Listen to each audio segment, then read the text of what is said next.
Assalamualaikum warahmatullahi wabarakatuh.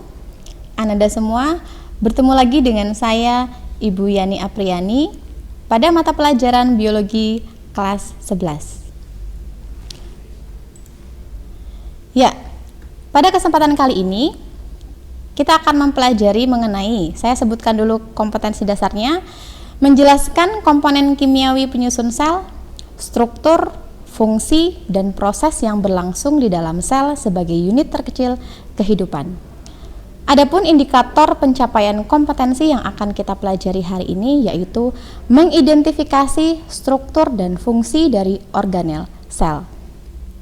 Ananda semua, berbicara mengenai sel. Sel merupakan unit struktural dan fungsional terkecil pada makhluk hidup. Nah, ukuran sel itu sangat mikroskopis dan tidak bisa dilihat dengan mata telanjang tanpa alat bantuan, yaitu mikroskop. Namun, ternyata di dalam sel yang ukurannya sangat kecil itu terjadi sebuah proses yang sangat berperan penting dalam berlangsungnya kehidupan kita sebagai makhluk hidup. Siapakah yang berperan di sana? Apakah yang terjadi, proses apa yang terjadi pada sel tersebut? Nah, mari kita lihat terlebih dahulu. Saya akan memutarkan sebuah video.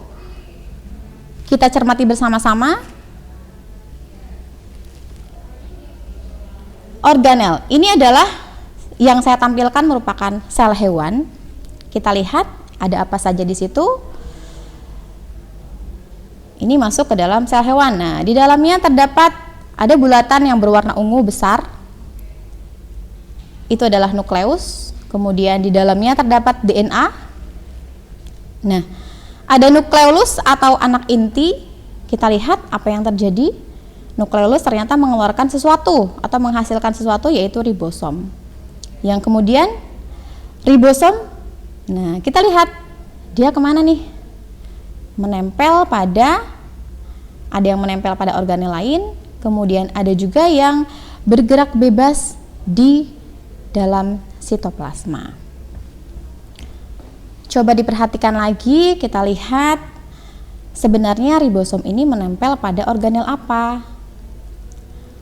Ada organel yang bentuknya seperti lekukan-lekukan.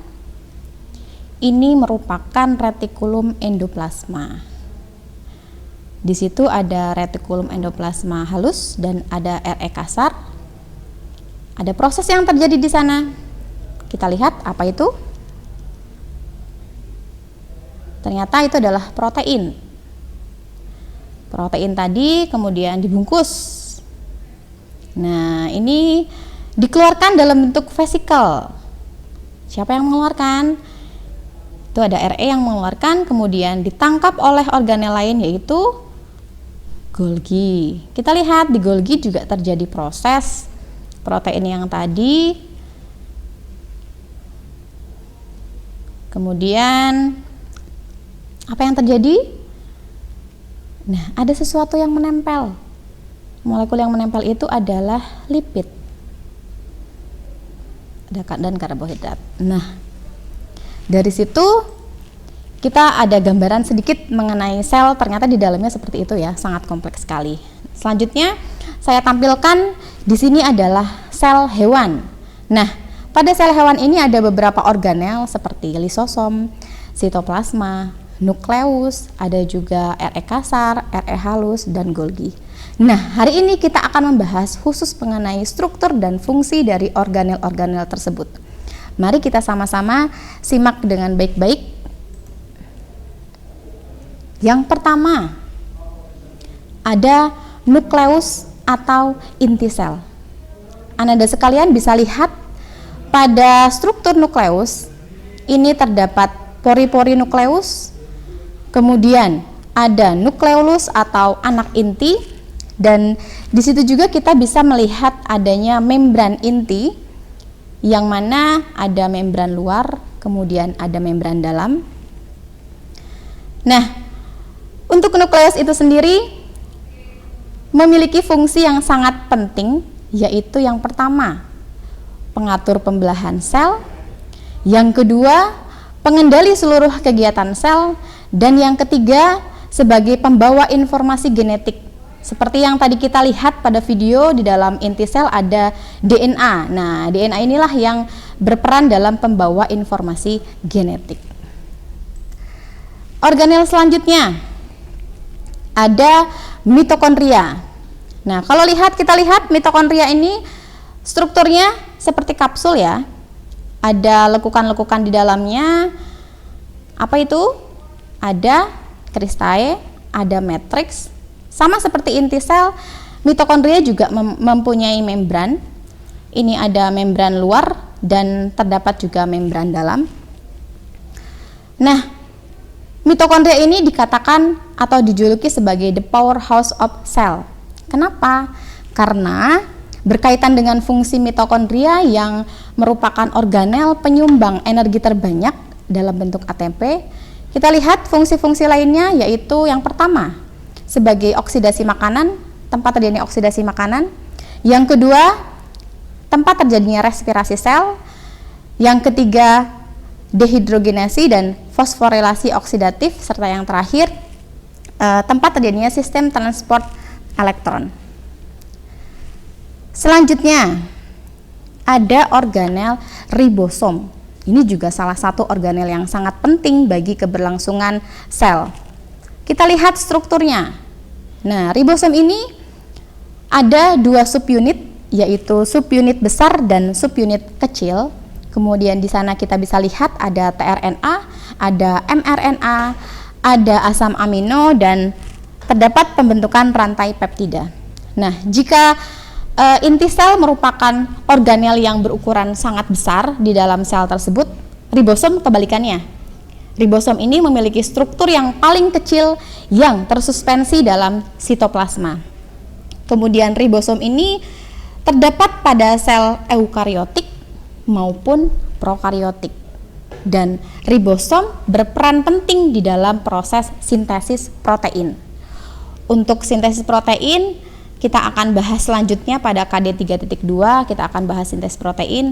Nah, next ada organel selanjutnya, ada retikulum endoplasma.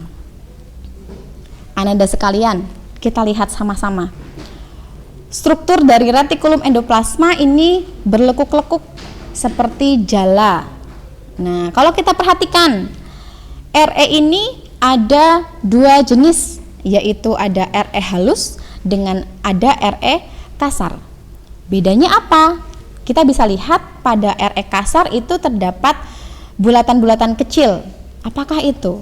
Nah, ternyata RE kasar ini mengandung atau ditempeli oleh ribosom, sedangkan kalau RE halus itu tidak ada ribosom di dalamnya. Sudah terlihat jelas ya perbedaannya mengenai RE halus dengan RE kasar. Kemudian pada strukturnya juga terdapat ruang sisterna. Terus RE ini juga merupakan saluran penghubung antara nukleus dengan bagian luar sel. Nah, kita lihat mengenai fungsi RE-nya. Yang pertama, RE berperan dalam mensintesis lemak dan kolesterol, yaitu terjadi pada RE kasar dan RE halus. Yang kedua, RE berperan dalam menampung protein yang disintesis oleh ribosom untuk kemudian disalurkan kepada kompleks Golgi dan akhirnya dikeluarkan dari sel. Karena ini berkaitan dengan ribosom, maka proses ini terjadi pada RE kasar. Yang ketiga, untuk transportasi molekul-molekul dari bagian sel yang satu ke bagian sel yang lain. Ini terjadi pada RE kasar dan RE halus. Dan yang terakhir, fungsinya adalah untuk menetralkan racun atau detoksifikasi. Selanjutnya, nah, ada badan Golgi. Badan Golgi ini kita lihat di sana ada vesikel sekresi, kemudian dia tersusun atas permukaan matang atau trans dan permukaan pembentukan atau cheese. Nah, untuk badan Golgi ini letaknya berdekatan dengan RE. Kenapa? Karena ini berkaitan dengan fungsi dari badan Golgi tersebut. Yang pertama, fungsi badan Golgi yang pertama yaitu sebagai tempat sintesis polisakarida seperti mukus, selulosa, hemiselulosa, dan pektin. Yang kedua, Golgi juga berperan di dalam membentuk membran plasma. Yang ketiga, berperan juga dalam pembentukan kantong sekresi untuk membungkus zat yang akan dikeluarkan sel. Dan yang terakhir, Golgi berperan dalam membentuk sebuah akrosom. Nah, untuk Golgi ini sendiri pada sel tumbuhan dikatakan sebagai diktiosom. Selanjutnya, ada organel lain yaitu lisosom. Kita lihat Ananda, untuk struktur lisosomnya ini bentuknya bulat. Kemudian lisosom ini memiliki membran. Terus ada lapisan lipidnya juga. Kemudian ada enzim hidrolitik di dalamnya. Nah, lisosom ini juga berkaitan dengan fungsi Golgi, maka berdekatan juga. Fungsi lisosom yang pertama adalah untuk pencernaan intrasel. Yang kedua sebagai autofagi. Ketiga eksositosis, Yang keempat autolisis, dan yang kelima untuk menghancurkan senyawa karsinogenik. Ya. Organel selanjutnya. Nah, ini ada sentriol. Sentriol ini kita lihat Ananda, untuk bentuknya. Ternyata sentriol terdiri atas sebaris silinder, jumlahnya ada 9.